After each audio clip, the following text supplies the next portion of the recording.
Hey guys, we're going to isolate the draw today.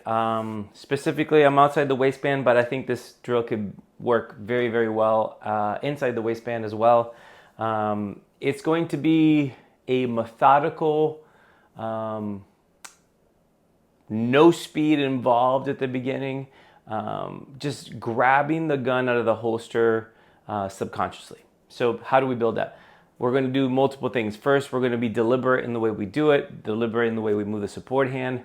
Then we're going to do it eyes closed so that the support hand can get on the dominant hand predictably, reliably, and consistently every single time the gun comes out of the holster. Then eventually I guess we can get some start times. But the goal here isn't to induce a bunch of tension. The goal here is to get the hands to go to the same spot every single time, to the point where you're not looking anymore and just completely close the eyes focused on that. So this is what we're going to work on. We're going to work on the points of contact on the gun. So whatever your index point is to begin at the beginning of the draw. For some of you guys, it may be the bottom of the holster. For some of you guys, it may be just the inside of your forearm onto the gun.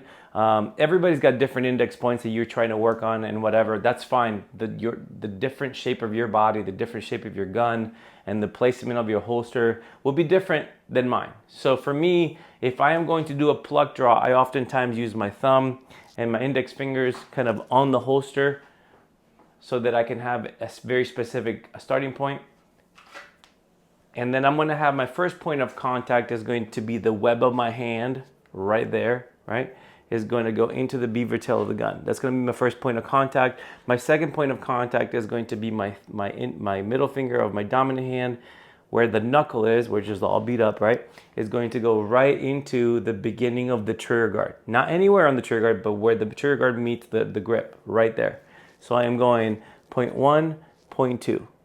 Notice that leaves a little bit of a gap. You see that gap right there? Right there. Notice it leaves a little bit of gap because my hands and my fingers are so long. That is where I found to be the best place to then leave enough room on the other side for me to use more of the palm of my hand onto the grip. I in fact even added the sleeve because of that. But those are my first 2 points of contact. One of them is going to be driving into the web, into the beaver tail, my web into the beaver tail. Point 2 is going to be where my middle finger touches the trigger guard. Point 3 is going to be where my index of my support hand goes into the dominant hand, my middle finger of the dominant hand. So point 1, point 2, point 3.